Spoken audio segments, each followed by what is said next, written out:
नमस्कार साथियों, आज की इस वीडियो के अंदर हम आपके कक्षा 12 के जो जियोग्राफी सब्जेक्ट है राजस्थान माध्यमिक शिक्षा बोर्ड से, उनकी ये जो सभी चैप्टर्स हैं उनसे रिलेटेड हम वार्ता करेंगे। साथ में ही ये मानचित्र जो हैं उनसे रिलेटेड भी वार्ता करेंगे। थोड़ा इन साइज में इंक्रीज कर लेता हूँ, इनसे रिलेटेड करेंगे। अर्थात कहने का मतलब ये है कि आज के इस वीडियो के अंदर हम आपके राजस्थान माध्यमिक शिक्षा बोर्ड की जो जियोग्राफिक सब्जेक्ट है उसमें A to Z जो है इस वीडियो के अंदर हम देखने वाले हैं। वीडियो का टाइम थोड़ा सा हो सकता है तो लंबा भी हो सकता है, तो यदि आप धैर्य बना के रखोगे इस वीडियो के साथ और इसे पूरा देखोगे तो बखूबी आपके नंबर बहुत अच्छे आने वाले हैं। तो चलिए बिना किसी वक्त को ज़ाया किए हुए प्रारंभ करते हैं। आपको अब मैं दोबारा से इस चीज़ को रिकॉल नहीं कराऊंगा कि आपको वीडियो को ये करना है वो करना है या कैसे क्या करना है। तो ठीक है, पूरी तरीके से आप भी खो जाइए पढ़ाई में और मैं भी पूरा अपने जो मैंने इतना मेहनत करके पीडीएफ बनाई है उसमें खो जाता हूँ। देखिए पीडीएफ का यदि एक आउटलाइन आपको मैं दिखाऊं तो मैंने कितनी मेहनत की है वो आपको यहाँ पे दृष्टिगत होगी। देखिए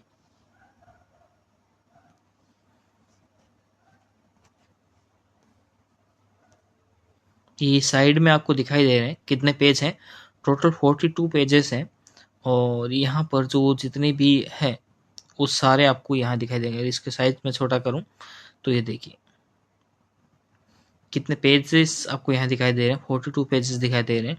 और मेरा भरसक प्रयास रहेगा कि इस वीडियो के अंदर मैंने जो 42 पेजेस इतनी मेहनत से बनाए हैं मैं उसको आपको एक ही वीडियो के अंदर कंप्लीट करने का प्रयास करूं ताकि A to Z आपको एक ही वीडियो के अंदर मिल जाए।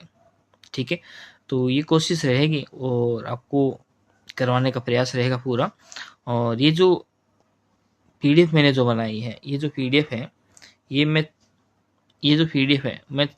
पीडीएफ मैं आपको कमेंट बॉक्स में एक लिंक दे दूंगा और उस लिंक में आप एक पीडीएफ जो है उस लिंक को ओपन करके पीडीएफ अपने पास डाउनलोड कर सकते हैं। तो चलिए प्रारंभ करते हैं। आपको तो यदि और आप इस वीडियो की साइज को मतलब जो स्पीड है स्पीड को कम ज़्यादा कर सकते हो अपने अकॉर्डिंग। यूट्यूब में फीचर दिया हुआ है। मानव भूगोल 3 अंक भार का है। विश्व जनसंख्या 5 अंक भार की है। मानव विकास इसके साथ ही है। प्राथमिक क्रियाएं, द्वितीयक क्रियाएं, तृतीय चतुर्थ क्रियाकलाप, परिवहन, अंतर्राष्ट्रीय व्यापार, ये सभी 18 नंबर के हैं और इन्हीं 18 नंबर में से एक मानचित्र का प्रश्न भी पूछा जाएगा जो कि 2 नंबर का होगा। ठीक है, ओके। जनसंख्या वाला चैप्टर 3 नंबर का, मानव बस्तियां 2 नंबर के, भू संसाधन, कृषि, जल संसाधन, खनिज, ऊर्जा संसाधन, भारत के संदर्भ में नियोजन और सतत पोषण विकास, ये सभी कुल मिलाकर 14 नंबर के हैं।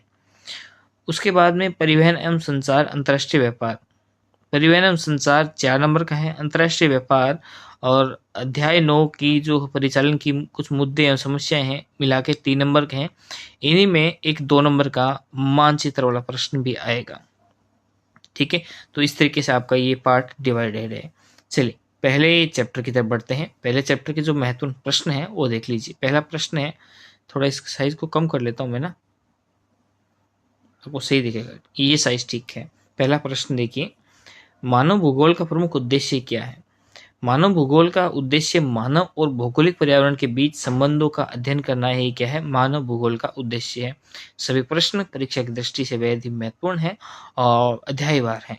ठीक है, दूसरा प्रश्न देखिए, मानव भूगोल की प्रमुख शाखाएं कौन कौन सी है? जो मानव भूगोल है इसकी ऐसे आप लिख सकते हो परीक्षा में प्रश्न आए तो कि मानव भूगोल के निम्नलिखित प्रमुख शाखाएं हैं जिनमें जनसंख्या भूगोल, आर्थिक भूगोल, राजनीतिक भूगोल, सांस्कृतिक भूगोल शामिल है।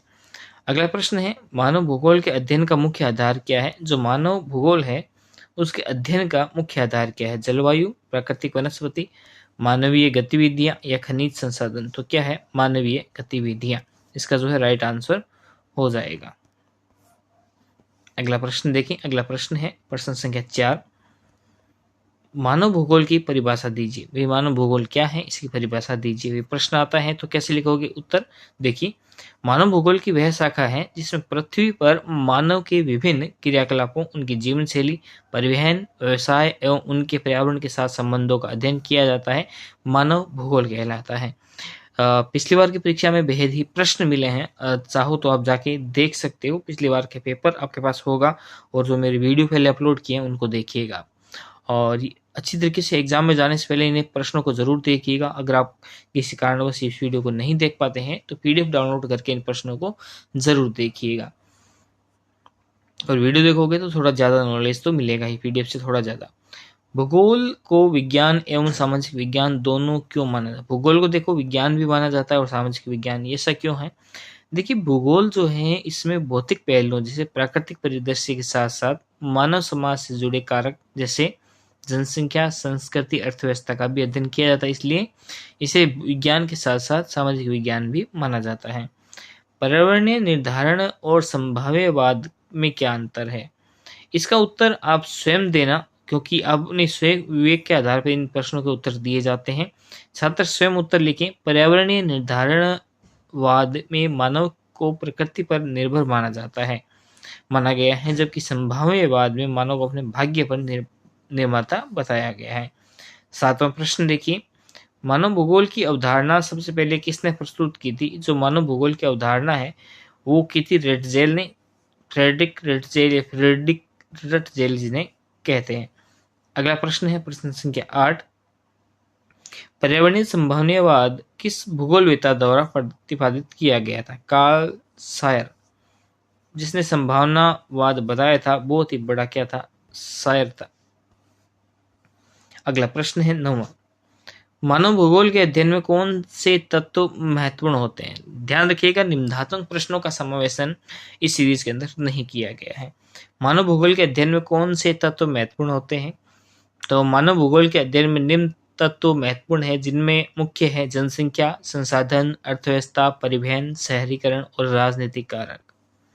10वां प्रश्न और अंतिम प्रश्न है, मानव भूगोल की कौन सी शाखा आर्थिक गतिविधियों से संबंधित है? तो मानव भूगोल की जो आर्थिक शाखा है वो आर्थिक गतिविधियों से शामिल है, संबंधित है। देखिए, मैं कुछ महत्वपूर्ण बिंदु लिखे हैं जो इस पाठ में याद रखने योग्य हैं और जो परीक्षा में भी पूछे जा सकते हैं। मानव भूगोल मानव और पर्यावरण के बीच संबंधों का अध्ययन करता है। फ्रेडरिक रेटजेल ने मानव भूगोल का जनक माना जाता है। मानव भूगोल का जनक कौन है? Friedrich Ratzel. पर्यावरणीय निर्धारणवाद और संभाव्यवाद के सिद्धांत भूगोल में महत्वपूर्ण भूमिका निभाते हैं। मानव भूगोल की प्रमुख शाखाएं आर्थिक भूगोल, राजनीतिक भूगोल और सांस्कृतिक भूगोल है। इसी के साथ बढ़ते हैं अगले प्रश्न, अगले चैप्टर की तरफ। अगला चैप्टर है अध्याय 2, विश्व जनसंख्या। ये चैप्टर 5 अंक भार लिए रहता है और कुल प्रश्न पत्र का 8.93%। विश्व में सबसे अधिक जनसंख्या वाला देश कौन सा है? विश्व में सबसे अधिक जनसंख्या, अभी चीन को पछाड़ के हम भारत में आ चुके हैं, लेकिन according to your book NCERT अभी चाइना ही इसका राइट आंसर माना जा रहा है, बुक में यही है।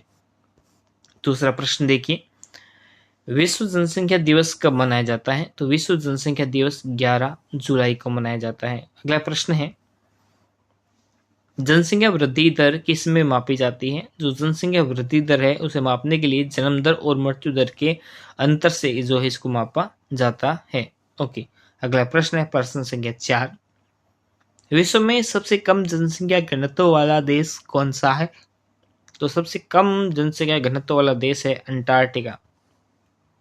5वां प्रश्न देखिए, जनसंख्या वितरण को प्रभावित करने वाले प्रमुख 3 कारक लिखिए। तो कौन कौन से?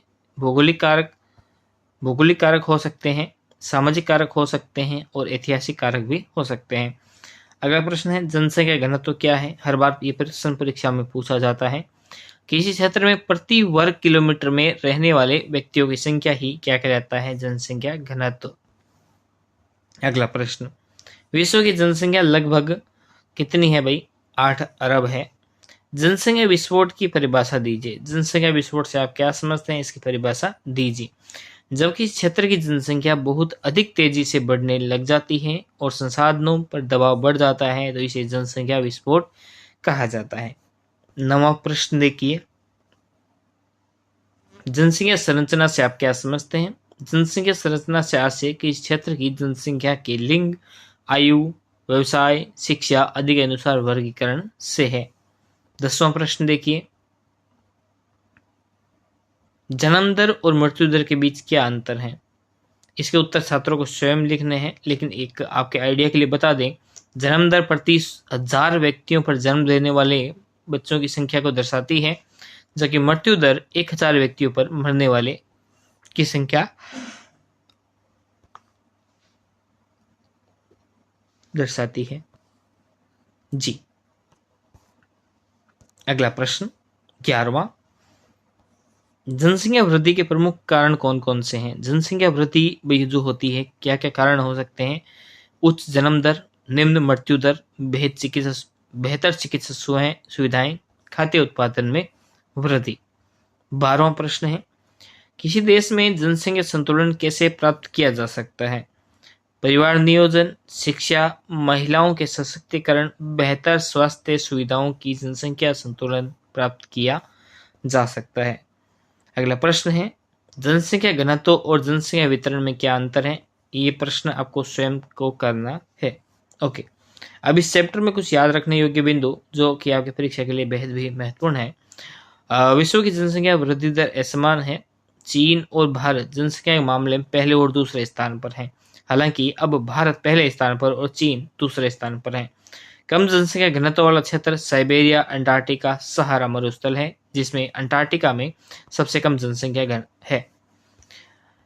अधिक जनसंख्या घनत्व वाले क्षेत्र हैं दक्षिण एशिया, पूर्व एशिया और पश्चिमी यूरोप। ठीक है, उसके बाद अध्याय 3, ये आपका अध्याय 3 है और 3 अंक भार लिए रहता है। मानव विकास का अर्थ क्या है? मानव विकास का अर्थ व्यक्ति की भौतिक, सामाजिक, मानसिक और आर्थिक उन्नति से है, जिससे उसकी जीवन गुणवत्ता में सुधार होता है। अगला प्रश्न है प्रश्न संख्या 2, मानव विकास को मापने के लिए किन 3 प्रमुख सूचकांकों का उपयोग किया जाता है? तो ये है जीवन प्रत्याशा, शिक्षा स्तर और प्रति व्यक्ति आय। अगला प्रश्न है प्रश्न संख्या 3, मानव विकास सूचकांक HDI को प्रभावित करता है, कौन करता है भाई? औद्योगिकरण करता है, जीवन प्रत्याशा है, जलवायु भी करती है। तो सभी राइट आंसर हो जाएगा। अगला प्रश्न है प्रश्न संख्या 4, मानव विकास सूचकांक किस संगठन द्वारा प्रकाशित किया जाता है? ये किया जाता है UNDP द्वारा, संयुक्त राष्ट्र विकास कार्यक्रम जिसे कहते हैं, उनके द्वारा ये किया जाता है। ओके, 5वां प्रश्न है, कौन सा देश उच्च मानव विकास सूचकांक वाला है? उच्च मानवता विकास सूचकांक है वो है नॉर्वे। कौन है? नॉर्वे। ठीक है, 6वां प्रश्न देखिए, मानव विकास सूचकांक की परिभाषा दीजिए। एक सांख्यिकीय मापक है जो किसी देश के नागरिकों के जीवन स्तर, शिक्षा और स्वास्थ्य को ध्यान में रखकर तैयार किया जाता है। अगला प्रश्न है प्रश्न संख्या 7, मानव विकास के 4 स्तंभ कौन से हैं? जो मानव विकास के 4 स्तंभ है वो है समानता, स्थिरता, उत्पादकता और सशक्तिकरण। अगला है, मानव विकास और आर्थिक विकास में क्या अंतर है? इसका उत्तर छात्रों को माफ कीजिएगा स्वयं लिखना है। 9वां प्रश्न है, मानव विकास सूचकांक रैंक 2023 में क्या थी? 134वीं रैंक थी। हाँ, ये प्रश्न पूछे जाते हैं परीक्षा में। मानव विकास को प्रभावित करने वाले प्रमुख कारक कौन कौन से हैं? तो आर्थिक विकास, स्वास्थ्य सुविधाएं, शिक्षा, टेक्निकी डेवलपमेंट, तकनीकी विकास और लैंगिक समानता। ठीक है, ओके, बढ़ते हैं अगले प्रश्न की तरफ। अगला प्रश्न है, अगले प्रश्न में बढ़ने की तरफ पहले ये देखिए कुछ महत्वपूर्ण, मानव विकास का उद्देश्य व्यक्ति की समग्र उन्नति करना है। HDI संयुक्त राष्ट्र विकास कार्यक्रम UNDP द्वारा जारी किया जाता है। HDI संयुक्त राष्ट्र विकास कार्यक्रम किसके द्वारा? UNDP द्वारा। नॉर्वे, स्विट्जरलैंड, ऑस्ट्रेलिया उच्च HDI वाले देश हैं, HDI वाले देश हैं। भारत का HDI रैंक 134 कौन से सन में था? 2023 के अंदर। ओके, अगला प्रश्न है, अगला चैप्टर है प्राथमिक क्रियाएं आर्थिक भूगोल में। 18 अंक भार लिए ये रहती है। प्राथमिक क्रियाएं किन्हें कहते हैं? वे क्रियाएं जो प्राकृतिक संसाधनों पर आधारित होती हैं, उन कृषि, मछली पालन, वानिकी और खनन। कौन सा प्राथमिक क्रिया का उदाहरण है? बैंकिंग, सूचना प्रौद्योगिकी, मछली पकड़ना, निर्माण उद्योग। प्राथमिक क्रिया का उदाहरण तो क्या है? मछली पकड़ना। क्या है? मछली पकड़ना। अगला प्रश्न है, कृषि कितने प्रकार की होती है? देखिए, कृषि एक तो होगी पारंपरिक कृषि, एक होगी व्यावसायिक कृषि, एक होती मिश्रित कृषि, एक होगी स्थानांतरित और एक होगी बागवानी। कृषि निम्न प्रकार से की जा सकती है, जिसमें पारंपरिक कृषि, व्यावसायिक कृषि, मिश्रित, स्थानांतरित और बागवानी कृषि मुख्य है। अगला प्रश्न बढ़ते हैं अगले प्रश्न की तरफ। अगला प्रश्न संख्या 4। प्राथमिक गतिविधियों में श्रमिकों की संख्या अधिक क्यों होती है? क्योंकि ये गतिविधियां श्रम प्रधान होती हैं और इनमें मशीनों की तुलना में अधिक मानवीय श्रम की आवश्यकता होती है।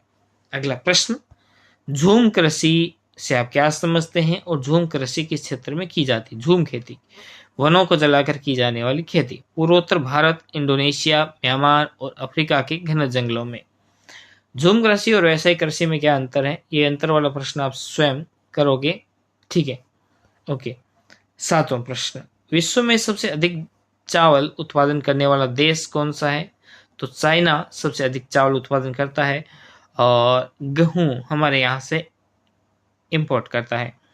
वाणिज्यिक कृषि की प्रमुख विशेषता क्या है? बड़े खेत, अधिक निवेश, उच्च उत्पादकता, आधुनिक तकनीक का उपयोग। दुग्ध उत्पादन में भारत का विश्व में कौन सा स्थान है? तो भारत का विश्व में पहला स्थान है। मत्स्य पालन से संबंधित प्रमुख उद्योग कौन कौन से हैं? जो मत्स्य पालन से संबंधित प्रमुख उद्योग हैं वो कौन से हैं? जलीय कृषि, मत्स्य पालन, अंतर्देशीय मत्स्य पालन और समुद्री मत्स्य पालन। अगला प्रश्न संख्या 11। पशुपालन किस प्रकार का आर्थिक क्रिया है? पशुपालन प्राथमिक क्रियाएं हैं। रबी और खरीफ फसलों में क्या अंतर है? तो ये छात्रों को स्वयं को करना है। इस पाठ के कुछ महत्वपूर्ण बिंदु जो आपको याद रखने हैं ताकि परीक्षा में आपके काम आ सके। प्राथमिक क्रियाएं सीधे प्राकृतिक संसाधनों पर निर्भर होती है। कृषि, मछली पालन, वानिकी और खनन प्राथमिक क्रियाओं के उदाहरण हैं। भारत विश्व में दुग्ध उत्पादन में पहले स्थान पर है। दुग्ध उत्पादन में पहले स्थान पर कौन है? वो है भारत। भारत मारो देश फूटे रो बेस की धन धन भारती, बोलो जय जय। झूम कृषि मुख्य रूप से पूर्वोत्तर भारत और दक्षिण पूर्व एशिया में होती है। झूम खेती पूर्वोत्तर भारत और दक्षिण पूर्व एशिया में होती है। अगला अध्याय संख्या 5, द्वितीय क्रियाएं। ये भी अध्याय आपके 18 अंक भार लिए रहता है, तो ध्यान रखिएगा। द्वितीय क्रियाएं, ठीक है, वे क्रियाएं जिनमें कच्चे माल को परिवर्तित कर उपयोगी वस्तुएं बनाई जाती हैं, जैसे औद्योगिक उत्पादन और निर्माण कार्य। अगला अध्याय चैप्टर प्रश्न। अगला प्रश्न है आपका, कौन सा द्वितीय क्रिया का उदाहरण है? द्वितीय क्रिया का उदाहरण मछली पकड़ना, लोहे से कार बनाना, फसल उगाना या लकड़ी काटना। तो कार बनाना एक द्वितीय क्रिया है। अगला प्रश्न देखिए, प्रश्न संख्या 3। औद्योगिकरण का क्या प्रभाव पड़ता है? रोजगार के अवसर बढ़ते हैं। औद्योगिकरण के कारण आर्थिक विकास बढ़ता है। शहरीकरण में वृद्धि होती है, प्रदूषण भी बढ़ता है। औद्योगिकरण, आपके एरिया में अगर मान लो कोई फैक्ट्री लग जाती है तो उससे क्या क्या फायदे हैं, क्या वो है वो लिखना है, क्या नुकसान है वो चीजें यहाँ लिखनी होती है। अगला प्रश्न है, लौह इस्पात उद्योग में मूलभूत उद्योग क्यों कहा जाता है? क्योंकि यह अन्य उद्योगों के लिए आवश्यक कच्चा माल प्रदान करता है। औद्योगिकरण के कारण कौन सी समस्याएं उत्पन्न होती हैं? वायु प्रदूषण, जल प्रदूषण, वनों की कटाई और कचरे की समस्या भी उत्पन्न होती है। इस पाठ में याद क्या क्या रखना है वो देखिए। द्वितीय क्रियाएं औद्योगिक उत्पादन और निर्माण से जुड़ी होती हैं। इस्पात, कपड़ा, पेट्रोलियम और खनिज सीमेंट उद्योग महत्वपूर्ण द्वितीय उद्योग है। भारत के प्रमुख औद्योगिक क्षेत्र मुंबई पुणे बेल्ट, कोलकाता हावड़ा बेल्ट और दिल्ली एनसीआर ये प्रमुख औद्योगिक क्षेत्र हैं। ठीक है, पढ़ते हैं अगले प्रश्न की तरफ। और आपका अगला प्रश्न है आर्थिक भूगोल में अध्याय 6 और नाम है अध्याय का तृतीयक और चतुर्थक क्रियाएं। ठीक है, तृतीयक क्रियाएं किन्हें कहते हैं? वह आर्थिक क्रियाएं जो प्रत्यक्ष रूप से वस्तु का उत्पादन नहीं करती है बल्कि सेवाएं प्रदान करती है, जैसे परिवहन, व्यापार, बैंकिंग, बीमा, स्वास्थ्य और शिक्षा। यह है तृतीयक में आती है। ठीक है, तृतीयक क्रिया का उदाहरण है तो कौन सा है इनमें से? तृतीयक क्रिया का भी आपने पढ़ा तो कौन सा पढ़ा? बैंकिंग आपने तृतीयक क्रिया का उदाहरण पढ़ा था। तृतीयक और चतुर्थ क्रियाओं में क्या अंतर है अभी आपको बताया था, तो आप स्वयं जो है लिख सकते हैं। बैंकिंग और बीमा तृतीयक क्रियाओं में क्या आते हैं बताया था, तो आप लिख सकते हैं। ठीक है, विश्व का सबसे बड़ा क्षेत्र किस देश में है? तो कौन से हैं? अमेरिका। 9वां प्रश्न है, सूचना प्रौद्योगिकी उद्योग भारत में किन राज्यों में प्रमुख रूप से विकसित हुआ? तो ये था कर्नाटक, महाराष्ट्र, तमिलनाडु, तेलंगाना। ठीक है, ओके। अब इस पार्ट में याद क्या क्या रखना है आपको? देखिए, छोटा सा मतलब थोड़ा सा है, ज्यादा कुछ है नहीं। क्या है? तर्तिक क्रियाएं सेवाधार। जो तर्तिक क्रियाएं जितनी होती है ना, सेवा आधारित होती हैं, जबकि चतुर्थ क्रियाएं ज्ञान आधारित होती हैं। परिवहन, संचार, बैंकिंग, बीमा, व्यापार तथ्य आधारित क्रियाओं में आते हैं। मतलब ये जितने भी सेवा वाले कार्य हैं, तो सेवा वाले कार्य तर्तिक में आते हैं, जबकि कोई ज्ञान आधारित कार्य है तो वो चतुर्थक में आ जाएगा। जैसे सूचना प्रौद्योगिकी अनुसंधान, तो ये क्या हो गए? चतुर्थक हो गए। भारत में तृतीय क्षेत्र अर्थव्यवस्था का सबसे बड़ा योगदान करता है। उसके पश्चात देखिए, परिवहन एवं संचार 4 अंक भारत लिए हैं। परिवहन क्या होते हैं? परिवहन के कितने प्रकार हैं? कौन सा परिवहन का उदाहरण नहीं है? रेलवे परिवहन के क्या लाभ हैं? सबसे बड़ा बंदरगाह कौन सा है? जवाहरलाल नेहरू। कहाँ है? नवी मुंबई में। गोल्डन क्वाड्रिलेटरल योजना क्या है? प्रश्न परीक्षा में जरूर आएगा, अच्छी तरह से याद कीजिएगा। पीडीएफ में आपको कमेंट बॉक्स में मैं पिन करा दूंगा, डिस्क्रिप्शन में आपको दे दूंगा, तो जरूर से इसको डाउनलोड करके पढ़ने का प्रयास कीजिएगा। संचार के प्रमुख साधन कौन कौन से हैं बताने हैं भाई। संचार के प्रमुख साधन, भारत का सबसे बड़ा रेल नेटवर्क कौन सा है? तो उत्तर प्रदेश रेल नेटवर्क। किस राज्य में है? उत्तर प्रदेश में है, सबसे बड़ा रेल नेटवर्क है। कुछ पढ़ने योग्य बातें, 3 प्रमुख प्रकार परिवहन के, तो स्थल, जल और वायु। रेलवे, सड़क और जलमार्ग माल यात्रियों के लिए महत्वपूर्ण साधन है। भारत में सबसे बड़ा रेलवे नेटवर्क कहाँ है? उत्तर प्रदेश में। उत्तर प्रदेश, बाबा योगी आदित्यनाथ। गोल्डन क्वाड्रिलेटरल भारत में 4 महानगरों को जोड़ता है। कितने महानगरों को जोड़ता है? 4 महानगरों को। 8वां अध्याय अंतरराष्ट्रीय व्यापार, 3 अंक भारत लिए ये रहता है। ठीक है, अंतरराष्ट्रीय व्यापार क्या है? 2 या 2 से अधिक देशों के बीच वस्तुओं, सेवाओं, पूंजी का आदान प्रदान ही अंतरराष्ट्रीय व्यापार कहलाता है। भारत का सबसे बड़ा व्यापारिक भागीदार कौन सा देश है? तो वो है अमेरिका। भारत के प्रमुख निर्यात उत्पाद कौन सा है? WTO, वर्ल्ड ट्रेड ऑर्गेनाइजेशन का पूरा नाम क्या है? भारत के प्रमुख व्यापारिक बंदरगाह कौन से हैं? मुंबई, कोलकाता, चेन्नई, विशाखापट्टनम। मैं प्रश्न पढ़ रहा हूँ, आंसर आप स्वयं सर्च कीजिएगा, क्योंकि सर्च करके पढ़ोगे तो ज़्यादा याद रहेगा। भारत में अंतर्राष्ट्रीय व्यापार के प्रमुख साधन कौन से हैं? समुद्री मार्ग, वायु मार्ग, रेलवे और सड़क मार्ग। अंतर्राष्ट्रीय व्यापार में अवरोधक कौन कौन से हैं बताइए। सीमा शुल्क, संरक्षणवाद, व्यापार प्रतिबंध, राजनीतिक अस्थिरता। कुछ याद रखने योग्य बिंदु, तो देखिए, वस्तुओं, सेवाओं और पूंजी का आदान प्रदान ही अंतर्राष्ट्रीय व्यापार देशों के बीच होने का एक समझौता किया गया था। अमेरिका भारत का सबसे बड़ा व्यापारिक भागीदार है। विश्व व्यापार संगठन अंतर्राष्ट्रीय व्यापार को नियंत्रित करता है। मुंबई और कोलकाता भारत के प्रमुख व्यापारिक बंदरगाह हैं। 5वां अध्याय इकाई, भारत में चयनित कुछ मुद्दे एवं समस्याएं से रिलेटेड प्रश्न है। तो ऐसे ही मुद्दे हैं और ऐसी ही समस्याएं हैं, तो आप कर सकते हैं इनको। और भारत में जल प्रदूषण के कारण स्वच्छ भारत मिशन का मुख्य उद्देश्य, ये प्रश्न आ सकता है परीक्षा में। स्वच्छ भारत मिशन का मुख्य उद्देश्य तो ODF बनाना। ठीक है, ये कार्य हो जाएगा। कौन सा संगठन पर्यावरण संरक्षण से संबंधित है? तो ये है UNEP, united nation environmental programme. ठीक है, ओके। भारत में जलवायु परिवर्तन के प्रभाव क्या हो सकते हैं? जलवायु परिवर्तन, ग्लोबल वार्मिंग से क्या समझते हैं, या इनमें क्या अंतर है, वो चीज़ें हैं। और इनमें याद रखने योग्य बिंदु ये है। उसके पश्चात जनसंख्या एवं मानव विकास में जनसंख्या घनत्व, पहला प्रश्न। दूसरा प्रश्न, घनत्व पर सर्वाधिक राज्य कौन से राज्य में है? तो बिहार में है भाई साहब। तो इस प्रकार से प्रश्न है। और माफ़ी चाहता हूँ कि आपको मतलब 21 पेज तो मैंने करवा दिए हैं, लेकिन इस PDF में 42 पेज है, तो 42 तो मैं पूरे आपको नहीं कर पाऊँगा समय की कमी के चलते। तो ये PDF मैं आपको प्रोवाइड करवा दूंगा, तो PDF आप देख लीजिएगा।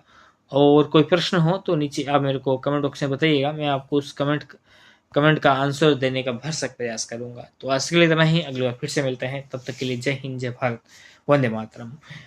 वीडियो कैसा लगा बताइएगा, और यदि आप PDF पढ़ लेते हो कमेंट बॉक्स में इजीली स्कैन करके या उनसे लेकर, तो पीडीएफ बता के बताइएगा कैसी लगी पीडीएफ, वो भी मुझे बताइएगा, क्योंकि बहुत दिनों की मेहनत लगी पीडीएफ बनाने में, प्रश्नों को टाइप करने में और प्रश्नों को छांटने में according to your blueprint, according to your previous year paper, according to your RBSC paper 2025 के अकॉर्डिंग।